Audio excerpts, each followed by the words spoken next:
سہانشاہ آج سے تمہاری زندگی کے اچھے دن کے۔ جیسے ہی نور برہان کی بڑی بہن اور ناز بیگم روم سے باہر گئی، حور بیڈ سے ایک دم اٹھتے نیچے کھڑی ہوئی، پورے روم کو ایک نظر دیکھتے غصے سے ٹہنے لگی، جبکہ تیزی سے دماغ میں آئے پلان پر عمل کرتے اپنا کام شروع کر گئی۔ وہ سجے روم کو غصے سے دیکھتے سارے پھولوں کو اپنے ہاتھوں سے نوچتے تہس نہس کر گئی۔ سہانشاہ، اب پتہ چلے گا تمہیں کہ حور شاہ کیسی لڑکی ہے۔ وہ بیڈ کی چادر کو زمین پر پھینکتے واش روم کی طرف بڑھی۔ دیکھو شاہ، جو کچھ تم نے ابھی بتایا ہے آسان تو نہیں پریشر کے لیے سب بولنا، لیکن ہاں یہ ہو سکتا ہے تیری سوری بولنے سے وہ سب کچھ بھول تجھے اتنی آسانی سے معاف کر دے۔ عادیان نور کا شور، سہان کا گدن ساتھ فرن نے جیسے سہان کی پریشانی سنی، وہ سوچتے ہلکے طور پر بولتے اس کو مشورے سے نواز گیا، مطلب سوری بولنا ہی پڑے گا۔ وہ ایک لمبی سانس کھارج کرتے سنجیدگی سے بولا، عادیان سر ہلاتے اس کو بتا گیا، ٹھیک ہے میرے بھائی۔ سہان اس کی بات سن اٹھے سیڑھیوں کی طرف بڑھا، جو بھی کچھ پری بولے گی میں سب سن لوں گا، اور آج کے بعد کبھی بھی اپنی پری پر کوئی آنچ آنے نہیں دوں گا، میں سب فاصلے مٹا دوں گا۔ سہان دل میں سوتے اپنی خوشی کو چہرے پر سجائے آگے بڑھ رہا تھا۔ وہ جان گیا تھا کہ آیت نے اس کو بتا دیا ہے کہ وہ کس کی بیٹی ہے۔ سہان بہت خوش تھا کہ آیت نے اس کو بیان کیا۔ سہان جانتا تھا کہ آیت نے اس کی محبت کا بھی ذکر حور سے کیا تھا، اس لیے وہ خوشی سے اپنے خیال میں چلتے روم کے اندر داخل ہوا۔ جیسے ہی سہان خوشی سے روم میں انٹر ہوا، روم کی حالت دیکھ چہرے پر مسکراہٹ پل میں غائب ہوئی۔ وہ حیرانگی سے روم کی حالت کو دیکھ ادھر ادھر دیکھنے لگا۔ آیت بیٹا، کسی بھی چیز کی ضرورت ہو تو مجھے کہنا، ماشاءاللہ، اللہ بری نظر سے بچائے۔ اسما بیگم محبت سے آیت کو دیکھتی فرد سے ماتھے پر بوسہ دیتی بولی۔ حمیدہ بیگم بھی مسکراتے آیت کو دیکھا تھا۔ آیت، تمہیں پتہ ہے بیٹا، کچھ مہینے پہلے برہان نے مجھے بولا تھا کہ وہ اپنے لیے کسی لڑکی کو پسند کر چکا ہے، وہ کبھی بھی کسی بھی حال میں ماہی سے شادی نہیں کرے گا۔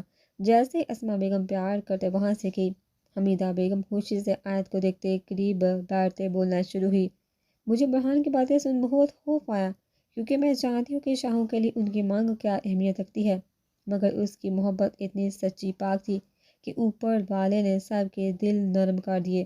برہان سے میں تب پوچھا بھی کہ وہ لڑکی کون ہے جس کے لیے میرے بیٹے کا دل دھڑکا، اس نے تب بتانے سے صاف انکار کر دیا، اتنا کہا کہ میرے قریب ہی موجود ہے۔ میں نے حمام میں بھی نہیں سوچا تھا کہ میرا ضدی بیٹا ہماری پھول سی آیت پر فدا ہو بیٹھے گا۔ لیکن جیسے بھی وہ پیار سے بڑے انداز میں بولتے آیت کے ہاتھوں کو اپنے ہاتھ میں دبا گئی۔ میں بہت خوش ہوں کہ میری بہن کی حافظہ بیٹی میرے بیٹے کی زندگی میں آئی، میری دعا ہے کہ اللہ پاک ہمیشہ تم دونوں کو خوش رکھے۔ وہ محبت سے بولتی، اس کے سر پر بوسہ دیتی بیڈ سے اٹھتے کھڑی ہوئی، چلو بیٹا تم آرام کرو، برہان ابھی آتا ہوگا۔ وہ محبت سے بولتی وہاں سے گئی۔ آج ہر رشتہ پل میں بدل گیا۔ وہ دل میں سوچتے اپنی کالی پلکوں کی بار اٹھاتے غور سے روم کا جائزہ لینے لگی۔ وہ دھیرے سے اپنے لہنگے کو سنبھالتے بیڈ سے اٹھتے نیچے کھڑی ہوئی تھی۔ پورا روم گلاب کی مہک سے مہکتے اپنا سحر چھوڑ رہا تھا۔ آیت بیڈ کو دیکھتے اپنا لہنگا اٹھاتے واش روم کی طرف گئی تھی۔ چند سیکنڈ میں ہی وہ اپنا لہنگا اتارتے ٹاول کے ساتھ منہ صاف کرتے ٹائم کو دیکھتے جائے نماز کو ٹیبل سے اٹھاتے نماز پڑھنے کے لیے کھڑی ہوئی۔ وہ سارے دن کے فنکشن کی وجہ سے تھک گئی تھی، لیکن پھر بھی اپنا فرض ادا کرنا نہیں بھولی تھی۔ وہ نماز سے فارغ ہوتے ہی بیڈ کو پھولوں سے بڑے دیکھ پریشان ہوئی تھی۔ وہ جائے نماز کو رکھتے پول کے چمکتے پانی کو دیکھتے اپنا عکس دیکھتے صوفے کی طرف گئی۔ وہ سوچ چکی تھی اس کو کیا کرنا تھا۔ وہ صوفے پر اپنا کمبل اور تکیہ رکھتے سامنے اپنے پڑے بیگ کو دیکھتے پھر سے سوچ میں پڑی، جیسے بھی کرتے مجھے آیت کو اپنی محبت کا یقین دلانا ہوگا، اس کو اپنی محبت کا احساس دلانا ہوگا۔ برہان روم کی طرف چلتے دل میں سوچ چکا تھا، وہ جانتا تھا جیسے بھی ہو آیت خوش نہیں تھی اس شادی سے۔ السلام علیکم۔ ابھی وہ روم میں داخل ہوا تھا کہ آیت کو دیکھ مقابل کے چہرے پر چھائی خوشی چٹکی میں ہما ہوئی تھی۔ وعلیکم السلام۔ آیت نے سرسی سے اس کو دیکھتے بیگ کو بند کیا تھا۔ وہ نیچے سے اوپر تک غور سے آیت کو دیکھنے لگا تھا۔ وہ سادہ سی قمیض سوٹ میں سر پر حجاب کی طرح دوپٹہ لی مقابل کو حیران کر گئی تھی۔ اس کو دلہن کے روم میں جی بڑھ کر دیکھنا چاہتا تھا، لیکن آیت ایسے اس کو سزا دے کہ وہ ایک پل بھی برہان نے نہیں سوچا تھا۔ بہت خوبصورت لگ رہی، ابھی وہ پول کے قریب سے آگے کو جاتی برہان اس کو محبت سے دیکھتے ہلکے سے مسکرا گیا تھا۔ آیت نے اس کے الفاظ سن اپنی کالی سی آنکھوں کو برہان کی نیلی آنکھوں میں ڈال دیا۔ دونوں کی نظریں ملی تھی۔ برہان کو آیت کا ایسے دیکھنا بہت اچھا لگا تھا۔ جیسے آیت نے مقابل کے چہرے پر مسکراہٹ دیکھی، نظروں کا زاویہ بدل گئی۔ دونوں کا عکس پول کے چمکتے پانی میں صاف واضح ہو رہا تھا۔ وہ سمجھ گیا تھا کہ ابھی ناراضگی ویسے ہی برقرار ہے، اس کی بات کو ویسے اگنور کرتے۔ اس کے ایسے دیکھنے سے پزل ہوتے گھبراہٹ انجانے میں تیزی سے گزرنے کے چکر میں پول کے اندر گری تھی۔ اس سے پہلے برہان اس کو تھامتا، وہ بھی آیت کے چکر میں پانی کی زینت بنا آیت پانی کو دیکھتے گھبرائی تھی، جبکہ اس کا دوپٹہ بھی سر سے نیچے کو ڈلک گیا تھا۔ آیت ریلیکس، اس سے پہلے وہ پانی میں اور ڈبکیاں لگاتی۔ برہان اس کو کمر سے پکڑ اپنے حصار میں لے چکا تھا۔ وہ گیلی پلکوں کو اٹھاتے ڈرتے برہان کو دیکھ اس کے گلے میں اپنے بازو ڈالے کچھ سکون میں آئی تھی۔ برہان نے غور سے اس کے بھیگے چہرے کو دیکھا تھا، جہاں سے پانی کی بوندیں شبنم کی طرح چمک رہی تھی۔ کھڑکی سے پار چاند کی روشنی ماحول کو چار چاند لگا رہی تھی۔ دونوں ایک دوسرے کے حصار میں آنکھوں میں آنکھیں ڈالے کھوئے تھے۔ ابھی سہان حیران سا روم کی حالت کو دیکھ سمجھنے کی کوشش کر رہا تھا۔ اچانک سے روم پر اتنا غصہ اتار دیا کہ واش روم سے حور کی چیخ سن وہ تیزی سے اس کی طرف لپکا۔ کیا ہوا؟ ہا ہا ہا۔ مگر جیسے سامنے واش روم کا منظر دیکھا، مقابل کی ہنسی قہقہے کی صورت میں گلے سے برآمد ہوئی۔ حور روم کی حالت کو بگاڑتے غصے سے واش روم میں گھسی تھی کہ غصے سے باتھ ٹب کا شاور کھولے وہیں اس کے کنارے کے آس پاس ٹہلنے لگی۔ سہان شاگو، ابھی بتاؤں گی کہ میں کس کی بیٹی ہوں۔ کتنا کچھ بولا تھا مجھے، جیسے لڑکی خاندان کی بہو نہیں مان سکتی۔ وہ غصے سے سہان کے سب بولی باتوں کو دہرا رہی تھی۔ وہ غصے میں بھول گئی کہ وہ دلہن کے ریڈ جوڑے میں ملبوس اور باتھ ٹب کے پاس موجود ہے۔ جیسے ہی ٹب بڑا پانی کناروں سے باہر آنے کو ہوا، اور پانی کو اپنے پیروں سے لگتے دیکھ ہوش میں آئی تھی۔ ابھی وہ کھڑے سے نیچے جھکتے اس کے نل کو بند کرتی ایک دم سے پانی میں گری تھی۔ بہت ہنسی چھوٹی ہے، انہیں کھا جانے والی نظر سہان کو گھورا تھا، جبکہ اس کے چہرے پر غصے کی نئی لہر دیکھ ہنسی کو کنٹرول کرتے باتھ ٹب کے قریب آتے محبت سے اپنے ہاتھ بڑھا گیا۔ انہیں غصے سے گھرے اس کے ہاتھوں کو دیکھتے دماغ سے کام لیتے ہاتھ تھاما تھا۔ انہیں بھی سہان نے ہاتھ کی مدد اس کو باتھ ٹب سے باہر کھڑا کیا تھا کہ حور موقع دیے بنا ہی اس کو زور سے دھکا دیتے پانی کے اندر پھینک چکی تھی۔ سہان شاہ، ابھی تو تمہارا برا وقت شروع ہوا ہے۔ بہت ہنسی آ رہی تھی مجھ پر۔ سہان باتھ ٹب میں لیٹا حیران سا اس کی جرأت کو دیکھ رہا تھا کہ اس کی بات سن غور سے اس کے بھیگے بدن کو دیکھنے لگا۔ وہ دلہن کے لباس میں ملبوس بھیگی سی لہنگے میں سہان کا دل دھڑکا گئی تھی۔ کیا کہا تھا کہ میں کبھی اس گھر کی بہو نہیں بن سکتی؟ دیکھو، وہ اپنی طرف انگلی سے اشارہ کرتے کمر پر ہاتھ رکھے چکی تھی۔ حور شاہ اس گھر کی بہو بھی بن گئی اور تمہاری زندگی برباد کرنے کے لیے بھی آ گئی۔ وہ غصے سے بولتے تو کچھ باتیں جیسے اپنے غصے کی حد بتا رہی تھی، سنبھل کر رہنا۔ اب کہ حور نے اپنی طرف کی انگلی سہان کی طرف کرتے پوائنٹ کیا تھا۔ ابھی وہ واپس جانے کے لیے سوچتی سہان ہوشیاری سے کام لیتے اس کی انگلی کیے والے ہاتھ کو مضبوطی سے پکڑ اس کو اپنے اور کھینچتے باتھ ٹب کا مزہ دے گیا۔ اب کا سین کچھ یوں تھا کہ حور پوری طرح سہان کے حصار میں قید ہو چکی تھی۔ وہ دونوں باتھ ٹب میں ایک دوسرے کے بے حد قریب ہوئے تھے۔ کیسے سنبھل سکتا ہوں میں؟ کتنی دیر بعد تم مجھے ملی ہو، تمہیں پتہ ہی پڑے میں نے کتنا تمہیں تلاش کیا تھا۔ اس کے بھیگے چہرے کو غور سے دیکھتے کمزور لہجے میں کہتے حور کے اور قریب ہوا تھا۔ حور کی سانسیں تھمی تھی، جبکہ سہان کی گرم سانسوں کی توجہ اس کو جھلسا رہی تھی۔ حور سہان کی قربت میں اپنا ہوش کھونا نہیں چاہتی تھی۔ اپنی سانس کو روکے مشکل سے سہان کی سرمئی آنکھوں میں دیکھ رہی تھی۔ میں کوئی تمہاری پری نہیں۔ وہ مشکل سے اس کو سے دور کرتے جلدی سے اٹھتے کھڑی ہوئی۔ کیا مصیبت پڑ گئی؟ ابھی وہ سہان سے الگ ہوتے مشکل سے کھڑی ہوئی تھی کہ باتھ ٹب سے نکلنے سے پہلے ہی شاور کا نل دبا گئی۔ ایک دم سے شاور سے پانی آنا شروع ہوا تھا۔ وہ پانی سے بچنے کے لیے ہر طرف ہاتھ مارنے لگی تھی۔ سہان نے مسکراتے اس کو دیکھا تھا جبکہ دھیرے سے اٹھتے اس کی کمر میں ہاتھ ڈالتے اس کو قید کر گیا، یوں کہ دونوں باتھ میں شاور کے نیچے ایک دوسرے میں کھوئے اور پانی پوری طرح ان دونوں کو جکڑ گیا۔ وہ گیلی پلکوں کو اٹھاتے ڈرتے برہان کو دیکھ اس کے گلے میں اپنے بازو ڈالے کچھ سکون میں آئی تھی۔ برہان نے غور سے اس کے بھیگے چہرے کو دیکھا تھا جہاں سے پانی کی بوندیں شبنم کی طرح چمک رہی تھی۔ کھڑکی سے باہر چاند کی روشنی ماحول کو چار چاند لگا رہی تھی۔ دونوں ایک دوسرے کے ہزار میں آنکھوں میں آنکھیں ڈالے کھوئے تھے، جبکہ چاند کی روشنی ان کے عکس کو پول کے پانی میں بھی سائی کی طرح قید کیے ہوئے تھی۔ مجھے باہر جانا ہے، آیت اس کے ایسے اتنے قریب ہونے سے پزل ہوئی تھی۔ وہ گھبراتے آہستگی سے بولتی پل کے کنارے کو ہاتھ لگانے کی کوشش کرنے لگی۔ پہلے مجھ سے بات کرنے سے پہلے وہ ہاتھ لگاتی مقابل اس کو اپنی طرف جکڑا پھر سے قریب کیا تھا۔ آیت اس کے انداز کو دیکھتے چونکی تھی جبکہ گوڑی سے نوازتے جیسے اپنے موڈ کا بتا گئی کیسے زبردستی۔ آیت برہان کو غصے سے دیکھتے تھر تھر کانپتے سپاٹ ہوئی تھی۔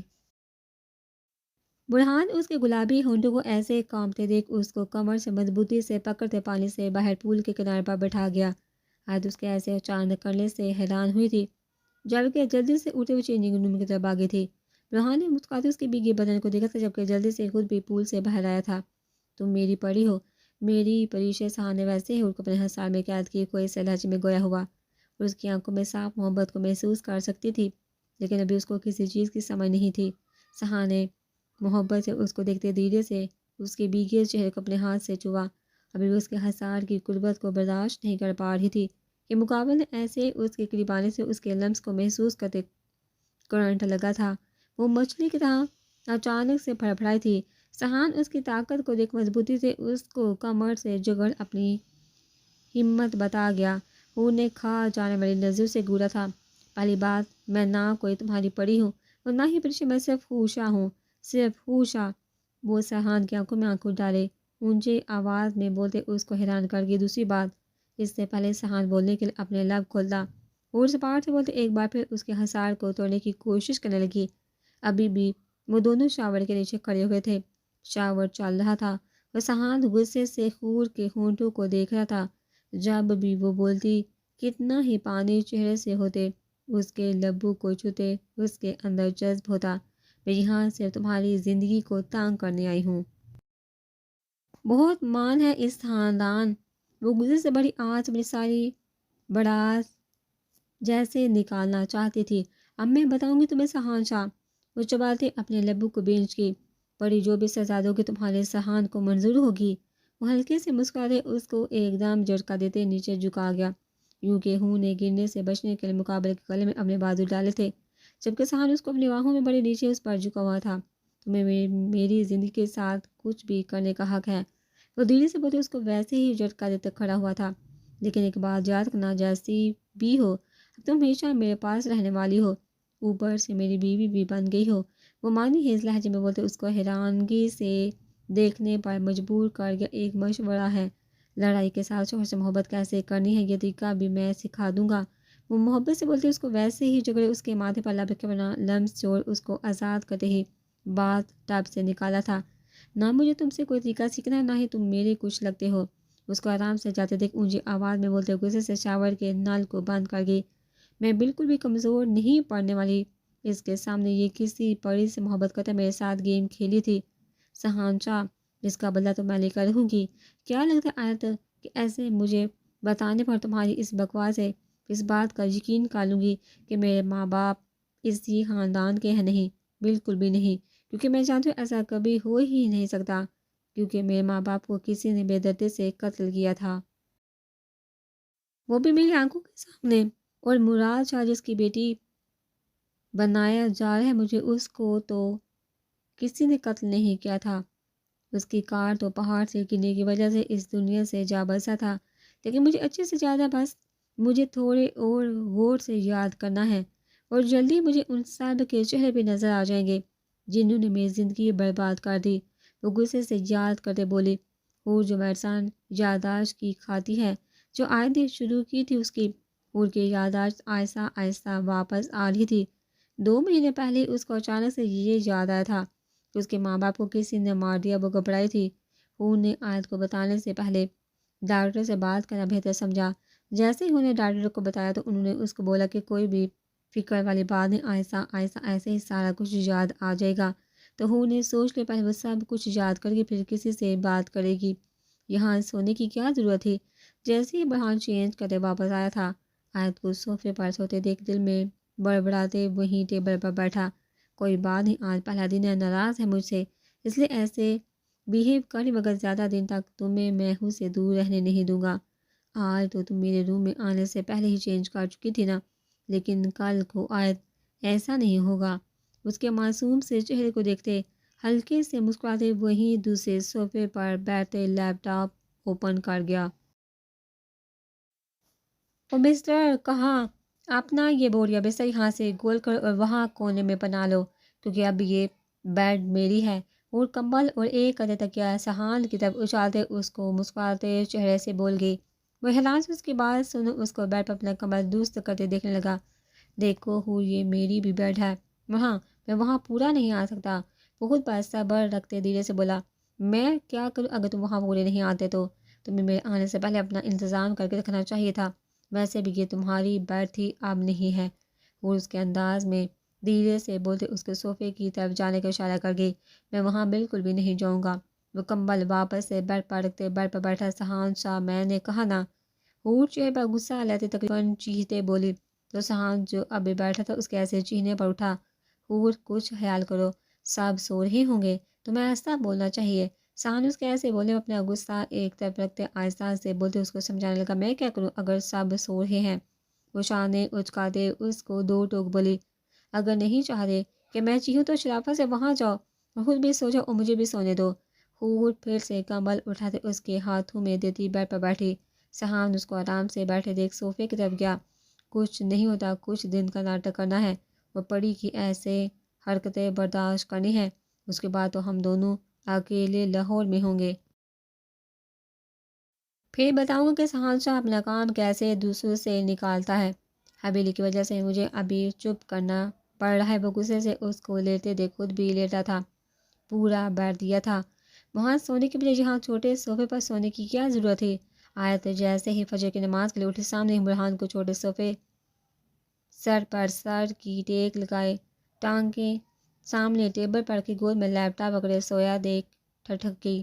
پھر وہ نماز سے فارغ ہوتے اس کو ایسے سوتے دیکھ گھٹے قرآن پاک کو روم میں ڈھونڈنے لگی۔ جب آنکھ کھلے گی نا تب پتہ چلے کہ غلط کیا۔ اس چھوٹے سے صوفے پر سو کر آیت برہان کو ویسے ہی سوتے دیکھ پریشان ہوئی تھی، جبکہ مسلسل وہ اپنے دل میں بڑبڑا رہی تھی۔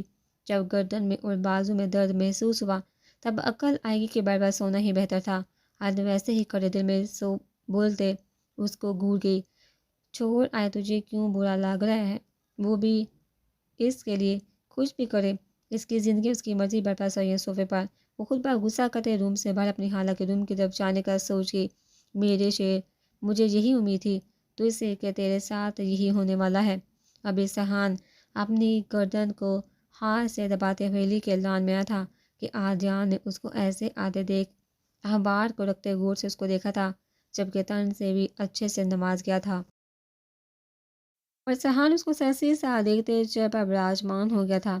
ویسے اکثر شادی کی رات کی ہونے والی صبح کو دلہے بہت خوش نظر آتے ہیں، چہرے پر ایک الگ ہی مسکان ہوتی ہے، لیکن مجھے ایسا کیوں لگ رہا ہے جیسے ہمارے سہان شاہ دی بیسٹ بزنس مین کے ساتھ ویسا کچھ نہیں ہوا جیسا اکثر شادی کی رات دوسری خوش نصیب دلہے کو ملتا ہے، ویسا کچھ سہان کے نصیب میں نہیں ہے۔ آدیان طنز مارتے اپنے ہنسی کو چھپا گیا۔ سہان نے غور سے اس کے چہرے کو دیکھا تھا، جب ہنسی کے اثرات نمایاں تھے۔ ہنس لو، کوئی بات نہیں، دل کھول کر ہنسو، لیکن ایک دن تم پر بھی نور بابے سے ایسا کوئی وار کرواؤں گا۔ سہان اس کی ہنسی کو دیکھتے چباتے گور گیا، جبکہ پھر سے اپنی گردن کو دبانے لگا۔ چل چھوڑ، یہ بتا ہوا کیا؟ آدیان صاحب باتوں پہ مٹی ڈالتے ایک بار پھر شرارت سے پوچھتے قریب ہوا۔ ہونا کیا تھا میڈم نے ایک بھی میری بات نہیں سنی، اپنا حکم سناتے سو گئی اور مجھے بول دیا اپنا انتظام خود کر لو۔ سہان دو ٹک بتاتے منہ بسور گیا، ہاں ہاں، کیا سچ میں پریشی نے ایسا کیا؟ آدیان کہہ کر لگاتے خوب مسکرایا تھا۔ سہان نے کھا جانے والی نظروں سے اس کو گورا تھا، جبکہ اس کو ویسے ہی مسکراتے چور اٹھا واپس حویلی کے اندر گیا۔ یہ کیسا لباس پہنا ہے تم نے؟ ابھی ایرم اپنے بالوں کو درست کرتے آنکھوں میں کاجل ڈالنے لگی تھی کہ مان کے اچانک پیچھے آتے بولتے دیکھ چونک کر اس کی طرف پلٹی۔ اس لباس میں ایسا کیا؟ وہ بھی سوالیہ انداز میں بولتے شیشے میں خود کو دیکھنے لگی۔ ماں نے غور سے اس کو ریڈ وائٹ کلر کے کمبینیشن میں ملبوس ساڑی میں دیکھا تھا۔ ایرم کو تبھی آیت کی بات یاد آئی تھی۔ اس کو ویسے ہی چوٹے اپنی آنکھوں کو کاجل سے سجے اپنی تیاری میں واپس بزی ہوئی۔ تم یہ ساڑی پہن کر میرے ساتھ کہیں نہیں جا رہی؟ ماں نے اس کو ایسے اپنے کمرے مگن دیکھو کسی سے کہتے بیٹھ کے پاس جاتے ٹاول کو اٹھایا تھا۔ کیوں؟ میں تو ایسے ہی جانے والی ہوں، سب نے ساڑی پہننے کا پلان کیا تھا۔ نمرین آپی لوگ بھی تو وہاں ہوں گی، ویسے بھی آج آیت اور حور کا ولیمہ ہے تو میں تو ضرور جاؤں گی۔ مان شاور لینے کے لیے واش روم کی طرف بڑھا۔ اس سے پہلے وہ واش روم کے اندر داخل ہوتا ایرم تیزی سے چلتے واش روم کے ڈور کے سامنے کھڑی ہوتی اس کا راستہ رک گئی، کیونکہ ماں نے جواب نہیں دیا تھا۔ اس کو اس کی جرت پر چونکا تھا، جبکہ اپنے اعصاب درست کرتے بہت غور سے اس کو دیکھا تھا۔ دیکھیے، ہاں دیکھ رہا ہوں۔ اس سے پہلے ایرم آگے کچھ بولتی مان اس کو اپنی نظروں کے حصار میں رکھتے مانیہیز لہجے میں بولتے قریب ہوا۔ وہ ایک دم اس کے ایسے اچانک سے قریب ہونے پر لڑکھڑائی، جبکہ مقابل کو دیکھتے ڈرتے دو قدم پیچھے کو ہوئی۔ جب سے مان اور ایرم کی شادی ہوئی تھی، دونوں کے درمیان سب کچھ خاموشی سے دھیرے سے وقت چلتا جا رہا تھا۔ مان اپنی شادی سے فارغ ہوا تو آفس کے کام میں بزی ہوا، چونکہ ابھی اس نے نیا بزنس جو سٹارٹ کیا تھا۔ ابھی وہ ویسے بزی تھا کہ اچانک سے آیت کی شادی کی وجہ سے وہ اور بزی ہوا، کیونکہ برہان کے بزنس میں ہی مان پارٹنر بنا تھا۔ نہیں آپ جاؤ، آپ کو جلدی ہوگی، وہ گھبراتے تیزی سے بولتے سر سے راستہ ناپنے لگی۔ اتنی بھی کیا جلدی کہ بندہ اپنی بیوی کی بات ہی نہ سن پائے؟ تم بولو، میں اچھے سے سنو۔ ابھی وہ سائڈ سے جاتی مان اس کی کمر میں بازو ڈالے اس کو قید کر گیا۔ وہ اس کے ہاتھ کا لمس اپنی کمر پر محسوس کرتے کرنٹ کی طرح اچھلی۔ مان ایرم کی حالت دیکھ اس کو کمر سے زور سے جگڑ گیا۔ وہ لرزی تھی جبکہ دل ایک بار پھر بے قابو ہوا تھا۔ وہ کچھ بھی سمجھ نہیں پا رہی تھی۔ جلدی سے بولو، کوئی گارنٹی نہیں کہ ابھی بات سننے کے عمل کو رد کرتے کچھ اور کر دوں۔ اس کے کمر سے جھٹکا دیتے انہیں مزید قریب کر گیا۔ وہ مقابل کے بعد سن ڈری تھی، جبکہ چوٹ نظروں سے اس کو دیکھتے اپنے لبوں کو تالا لگا کہ کوئی پتہ نہیں تھا کہ وہ ابھی سچ میں کچھ کر دیتا۔ مطلب تم کچھ نہیں بولو گی، ٹھیک ہے؟ تمہیں یہ ساری پہنی ہے نا، تو پہن لو۔ مان اس کی جھکی نظروں کو دیکھتے اس کے بالوں کو اپنی انگلی سے چھوتے دھیرے سے اس کے لبوں پر انگلی کو ٹھہرا گیا۔ وہ مقابل کے عمل کو دیکھتی گھبرائی تھی، اس کی سانسیں تھمی تھی۔ لیکن میری ایک شرط ہے کہ رات کو تم مجھے ایسے ہی اسی روپ میں نظر آؤ۔ مان اس کی جھکی نظروں کو دیکھتے دھیرے سے اس کے قریب ہوتے، اس کے کان کے لوگ کو اپنے ہونٹوں سے چھوتے اس کی دھڑکنوں کو تیز کر گیا۔